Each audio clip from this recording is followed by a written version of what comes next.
Hello student, welcome to my channel Ajit classes. Student कैसे हैं? I hope आप लोग बहुत अच्छे होंगे, शानदार, ज़बरदस्त, जिंदाबाद होंगे। स्टूडेंट, यदि आपको भी क्लास 10th साइंस पढ़ने में दिक्कत हो रही है, क्लास 10th साइंस आपको बोरिंग सब्जेक्ट लग रहा है, तो इस वीडियो को देखने के बाद आप लोगों को ऐसा महसूस ही नहीं होगा, क्योंकि इस वीडियो में हम क्लास 10th साइंस का चैप्टर नंबर फर्स्ट जो रासायनिक अभिक्रिया एवं समीकरण है उसको पूरी तरीके से अच्छे तरीके से पढ़ने वाले हैं, बहुत ही सरल तरीके से। सबसे पहले आप लोग चैनल को सब्सक्राइब कर लीजिए, क्योंकि मैंने बहुत ही मेहनत से आप लोगों के लिए वीडियो बनाया है, ठीक। और हमारे चैनल पर आप लोगों को सभी प्रकार की तैयारी कराई जाएगी, बोर्ड एग्जाम से रिलेटेड एक नंबर की तैयारी कराई जाएगी, जो कि यूट्यूब पर आपको ऐसी वीडियो, ऐसा चैनल कभी नहीं मिलेगा।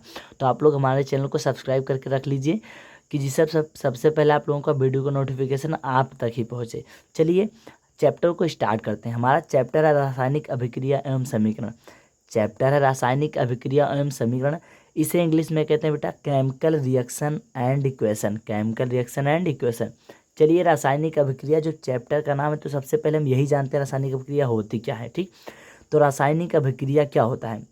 रासायनिक अभिक्रिया को इंग्लिश में बोलते हैं केमिकल रिएक्शन। इसे क्या होता है रासायनिक अभिक्रिया? कि जब दो पदार्थ मिलते हैं, दो पदार्थ क्या मिलते हैं?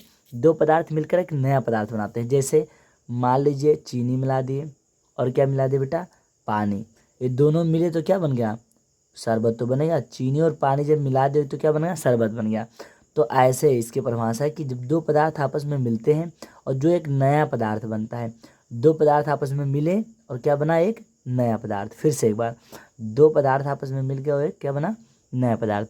इसी को हम बोलते हैं रासायनिक अभिक्रिया। ये देखिए क्या लिखा है डिफिनेशन में, कि जब दो पदार्थ मिलकर एक नया पदार्थ बनाते हैं। यही हम भी पढ़ाएं आप लोगों को। जब दो पदार्थ मिलकर क्या करते हैं? एक नया पदार्थ बनाते हैं, तो उसे हम रासायनिक अभिक्रिया कहते हैं, ठीक। बहुत ही सरल और बहुत ही ज़बरदस्त तरीके से आपको हम समझाएं। चलिए एग्जाम्पल देख लेते हैं। जैसे C2+O2, मतलब कार्बन को हमने मिला दिया और ऑक्सीजन को हमने मिला दिया, तो क्या बन गया? कार्बन डाइऑक्साइड बन गया। क्या बन गया? कार्बन डाइऑक्साइड, CO2 बन गया, ठीक। जैसे ही देखो चीनी पानी वाला अभी हम समझाए हैं, चीनी और पानी को अगर ऐड करेंगे तो क्या बन जाएगा बेटा? शरबत। तो मतलब ऐसे अभिक्रिया कि जहाँ दो पदार्थ क्या होते हैं? मिलते हैं और एक नया पदार्थ बनता है, क्या कहलाता है? रासायनिक अभिक्रिया। चलिए हमारा अगला टॉपिक है रासायनिक अभिक्रिया की पहचान हम कैसे करेंगे, कि यही है रासायनिक अभिक्रिया। आपको पहचान करना बहुत ही सरल तरीके से हम बताने वाले हैं यहाँ पर। तो देखिए रासायनिक अभिक्रिया, सबसे पहले इसका 4 इंपॉर्टेंट टिप्स होता है। सबसे पहला टिप्स होता है कि उसके अवस्था में परिवर्तन अगर हो तो जान जाना कि रासायनिक अभिक्रिया हुई है। अगर रंग में परिवर्तन हो तो जान जाना रासायनिक अभिक्रिया हुई है। यदि ताप में परिवर्तन हो जाए तो भी जान जाना रासायनिक अभिक्रिया हुई है। यदि गैस में परिवर्तन हो जाए तो जान जाना रासायनिक अभिक्रिया। मतलब ये 4 टॉपिक जो हैं हमारे, ये इम्पोर्टेंट हैं, ठीक। अगर अवस्था में परिवर्तन, रंग में परिवर्तन, ताप में परिवर्तन, गैस में परिवर्तन, यदि इनमें से कोई एक भी फॉलो कर रहा है तो मतलब समझ जाने क्या हुआ है? रासायनिक अभिक्रिया। क्या हुआ है? रासायनिक अभिक्रिया। चलिए चलते हैं अगले टॉपिक की ओर।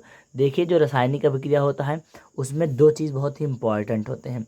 एक होता है अभिकारक और दूसरा क्या होता है? उत्पाद। एक होता है अभिकारक, दूसरा होता है उत्पाद।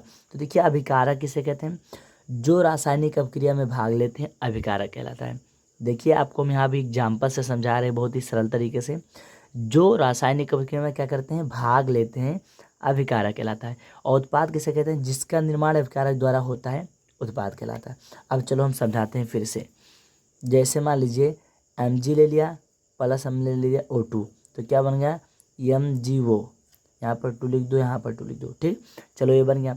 तो देखो अभी अभिकारक मतलब जो रासायनिक अभिक्रिया में भाग लेते हैं, तो देखो ये दोनों भाग ले रहे हैं कि नहीं? तो ये भाग लिए। और उत्पाद में क्या बताएं कि रासायनिक अभिक्रिया में जब भाग लेते हैं तो जो एक नया पदार्थ बनता है, नया पदार्थ यही तो बना है, तो इसे क्या बोलते हैं भैया? उत्पाद। तो वही लिखा है कि जो रासायनिक अभिक्रिया में भाग लेते हैं अभिकारक कहलाते हैं, और जिसका निर्माण अभिकारक द्वारा होता है, मतलब जब ये दोनों मिल जाते हैं और इसी का अभिकारक द्वारा तो इसका निर्माण हुआ है इन्हीं दोनों के मिलने से, तो इसलिए इसे क्या बोलेंगे हम? उत्पाद। एग्जाम्पल यहाँ लिखा हुआ है 2Mg+O2 गिव्स आउट 2MgO, ठीक। चलिए हमारा अगला इम्पॉर्टेंट टॉपिक है रासायनिक समीकरण क्या होता है। देखिए आपको हम पढ़ाएंगे आज रासायनिक समीकरण। बढ़िया टॉपिक है, अच्छा टॉपिक है, सबसे इम्पॉर्टेंट टॉपिक भी है। रासायनिक अभिक्रिया में भाग लेने वाले तत्वों को, देखिए रासायनिक समीकरण क्या होता है। जैसे हम मान लीजिए क्या लिखे? कार्बन लिखे और ऑक्सीजन लिखिए, ठीक। या पहले एग्जाम्पल देख ले, जैसे लिखिए मैंने लिखा मैग्नीशियम और लिखा फिर ऑक्सीजन, तो गिव्स आउट क्या बना, मैग्नीशियम ऑक्साइड। तो मैग्नीशियम को मैंने Mg से लिख दिया, ऑक्सीजन को O2 से लिख दिया। तो यही इस मतलब किसी भी मतलब जो हिंदी में लिखा हो उसे हम सूत्र में लिख दें। हिंदी वाला चीज़ हमें क्या करना है, सूत्र में लिखना है, उसी को हम बोलते हैं रासायनिक समीकरण। तो वही यहाँ पर लिखा गया है कि रासायनिक अभिक्रिया में भाग लेने वाले, रासायनिक अभिक्रिया में भाग लेने वाले तत्वों को या फिर प्रतीकों को सूत्रों के रूप में क्या करना, लिखना क्या कहला, रासायनिक समीकरण। मतलब रासायनिक अभिक्रिया में जो तत्व भाग लेते हैं उनको हम सूत्र के रूप में लिख देते हैं, तो उन्हें हम क्या बोलते हैं, रासायनिक समीकरण। चलिए अब चलते हैं, हम आपको पढ़ाएंगे रासायनिक समीकरण को संतुलित करना। देखिए ये टॉपिक बहुत ही ज़्यादा इम्पोर्टेंट है, बोर्ड में 2 नंबर 100% पूछा जाता है। यदि आपको नहीं आ रहा है तो इस वीडियो को देखने के बाद मैं गारंटी लेता हूँ 100% की कि ये तो कहीं नहीं जाएगा, आपका 2 नंबर आज पक्का करके रहेंगे। ठीक, देखिए संतुलित रासायनिक समीकरण होता क्या है। ऐसा रासायनिक समीकरण जिसके दोनों पक्ष आपस में बराबर हों। ऐसा रासायनिक समीकरण जिसके दोनों पक्ष क्या हों, आपस में बराबर हो, जिसके दोनों पक्ष के परमाणु की संख्या बराबर हो। मतलब अगर मान लीजिए इधर कोई चीज़ मतलब 5 किलो है तो इधर भी 5 किलो क्या होना चाहिए, तभी ये दोनों बराबर होगा ना। तो ऐसा समीकरण कि जिसके दोनों पक्ष क्या हों, आपस में बराबर हों, LHS RHS आपस में बराबर हों, LHS भी बराबर होना चाहिए, RHS भी, तो उसे बोलते हैं रासायनिक समीकरण। ठीक, संतुलित रासायनिक समीकरण। अब देखो यहाँ पे जो दिया गया है हम आपको समझाते हैं अच्छे तरीके से। ये देखो लिखा है यहाँ पे नीचे जो संतुलित करना है कि लिखा है Fe + H2O, लिखा है Fe + H2O गिव्स आउट, लिखा है Fe3O4 + H2, यही लिखा है ना। देखिए इसको हम बहुत ही सरल तरीके से आप लोगों को समझा देंगे। देखो Fe यहाँ अकेला है, तुम्हें ऐसे अकेला लिख देना, H2O साथ में तो H2O से साथ में लिखो। ऐसे इधर देखो Fe3O4 साथ में तो Fe3O4 साथ में, H2 बेचारा अकेला तो H2 अकेला। अब चलो मैच कराओ, देखो कौन कौन साथ में है। ठीक, ऐसे ऐसे कर दो।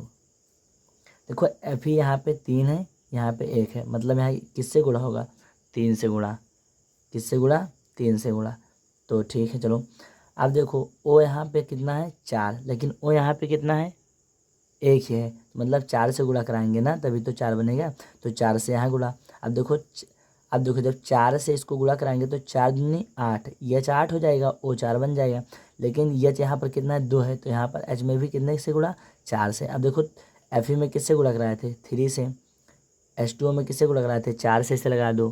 फिर देखो H2 में कितने गुणा कराए थे, 4 से। अब चलो मिलाओ, 4 दूनी 8 H है, 4 दूनी 8 H है, 4 O है, 4 O है, Fe3 है, Fe3 है। तो आपका ऐसे रासायनिक समीकरण करना है हमें संतुलित। यदि ऐसे कर दें तो आपका बोर्ड एग्जाम में 2 मार्क्स फिक्स हो जाएगा। और किसी भी टॉपिक पर आप लोगों को वीडियो चाहिए तो कमेंट सेक्शन में ज़रूर बताना।